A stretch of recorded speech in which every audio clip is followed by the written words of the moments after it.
Matric class के सभी students का आज के इस वीडियो में बहुत बहुत स्वागत है। स्टूडेंट्स, आपका एग्ज़ाम लगभग एकदम नियर अबाउट आ चुकी है। लगभग आप 14 से 15 दिन बस डिफरेंस पर हैं। और इस बीच में आपके पास कितना हार्ट बीट आपका अभी तेज़ होगा, कितनी घबराहट है आपके मन में, वो मैं समझ सकता हूँ। चूँकि मैं ईयर बाय ईयर प्रत्येक साल 25 से 30-40 बच्चों को मैट्रिक का एग्ज़ाम दिलाता हूँ, तो मुझे पता है कि कितने ज़्यादा पैसेंस की अभी ज़रूरत है। आप कितने अपने आप को कंट्रोल रख पाएंगे कि आपका एग्जामिनेशन बेटर से बेटर जा पाएगा। तो इसके लिए कुछ टिप्स है जो आपको मार्क्स को बहुत ज़्यादा रेज कर पाएगा।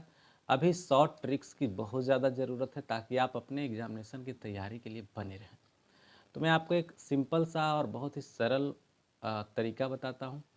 सबसे पहले क्या करें कि कुछ कुछ क्वेश्चंस जो आपके एसएसटी के हैं, तो एसएसटी के क्वेश्चंस वैसे जो बड़े हैं, लेवल बड़े हैं, उनका मार्क्स 2, 4, 3 नंबर का आता है या 5 नंबर में भी आता है।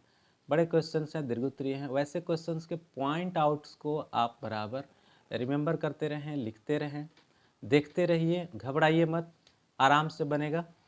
और उसको बराबर अपने आप से सोचना है, विचार करते रहना है, उसके बारे में एक स्टोरी बना लीजिए छोटा सा। जैसे आप मान लीजिए कि इटली के एकीकरण में मेजनी का योगदान के बारे में आप कर रहे हैं, तो मेजनी कौन था, मेजनी कहाँ का एकीकरण कर रहा था, मेजनी पेशे से क्या था, किस तरह का माइंडसेट का व्यक्ति था, ऐसे करके याद करें। मेजनी ने इटली के एकीकरण के लिए कौन कौन सा संस्था का निर्माण किया था। ऐसे हो गया कुछ कुछ पॉइंट्स। फिर मेजनी जो है ऐसे क्यों भागा ना, इटली के एकीकरण करने के दरमियान में बीच में ही छोड़ करके भाग गया था और वापस फिर से भी आया था। तो ऐसे करके एक स्टोरी अपने आप में डेवलप कर लीजिए। और जब आप ऐसा कर लेंगे तो इजीली आप बता पाएंगे क्यों होता है, कैसे होता है। जैसे मान लीजिए कि असहयोग आंदोलन आपको याद करना है ना।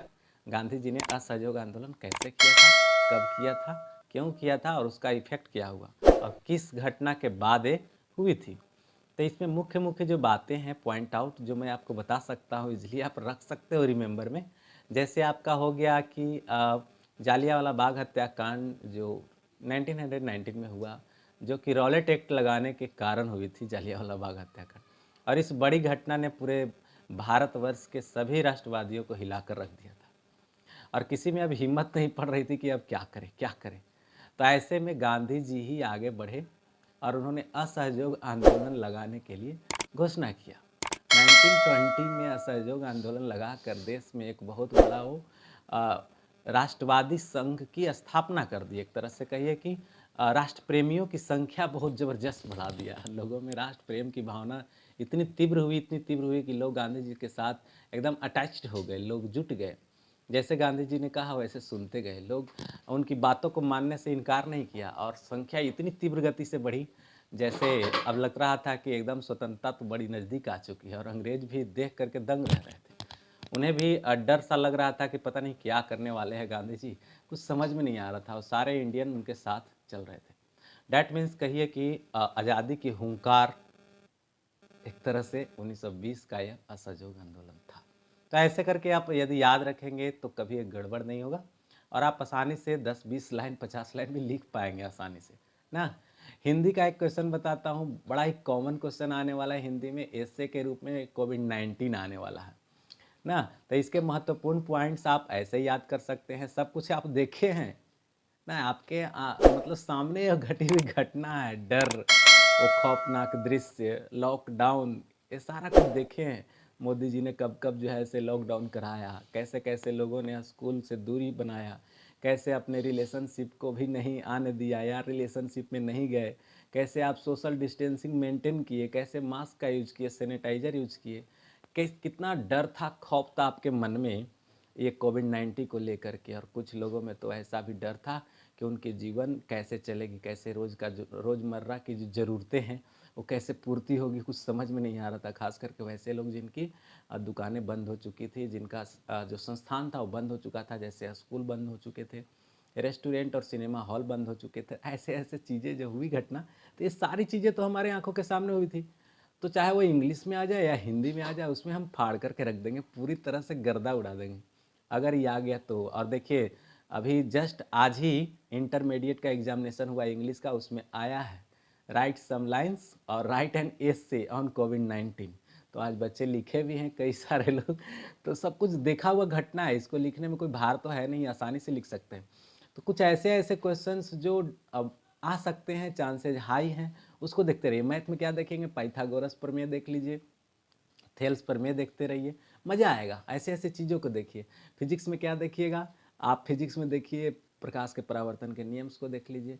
जितने भी रे डायग्राम हैं वस्तु को हम फोकस पर रखेंगे, अनंत पर रखेंगे, वक्रता केंद्र पर रखेंगे, 2f और f के बीच में रखेंगे। ऐसे कर कर के जहाँ-जहाँ मतलब ऐसा चीज़ पढ़िए कि जिसमें इंटरेस्ट आए, मज़ा आए, है ना? मतलब ऐसा नहीं कि मतलब भार पड़े, जैसे लग रहा हो कि बड़ा बोझ टाइप का हो गया, वैसा नहीं करिए।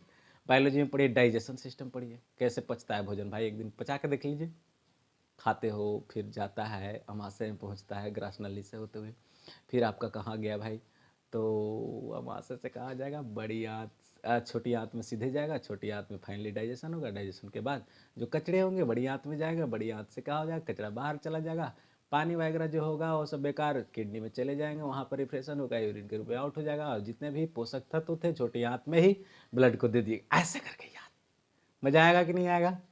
आपको रिलैक्स भी मिलेगा, मस्त आपका टाइम भी स्पेंड हो जाएगा, आसानी से आप टाइम को एंजॉय भी कर लेंगे, 10-12 दिन 15 दिन जो भी है, और आपका पढ़ाई का पढ़ाई भी हो गया। तो मस्ती है कि नहीं है? एकदम मस्ती में पढ़े हो, नो टेंशन, कुछ नहीं होने वाला, एकदम परीक्षा मज़ेदार जाने वाला है। एकदम टेंशन मतलब बेफिक्र रहो एकदम। इतना अथवा पथवा करके ऑप्शन दिए जा रहा है कि एक क्वेश्चन के बदले 2-2 3-3 क्वेश्चन ऑप्शन में है, आपको आसानी से बनाया जा सकता है। ट्रांसलेशन देख लोगे ना, इंटर का ट्रांसलेशन वो 5वां का लड़का बना देगा ट्रांसलेशन, इतना आसान है। तो सोच लो कि मैट्रिक क्लास में किस तरह का क्वेश्चन आने वाला है। ऐसा ऐसा क्वेश्चन आएगा ज़बरदस्त, इतने आसान और इजी वे में क्वेश्चन पूछे जा रहे हैं कि आप आसानी से बना दोगे। खास करके वे बच्चे जो क्वेश्चन बैंक को बराबर देखते आ रहे हैं पिछले 2-3 साल का, खास करके 2018-19 का देख लो ना।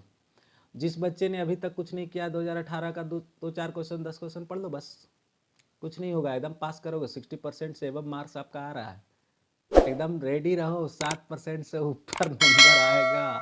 ऐसे भी मार्क्स फुल फुल दिया जाएगा इस बार, ऐसे भी घोषणा ही रहेगा, क्योंकि गवर्नमेंट को भी तो पता है कि वो पढ़ाया नहीं है, कोई भी व्यवस्था पढ़ाई नहीं है, जैसे तैसे बच्चे पढ़े हैं।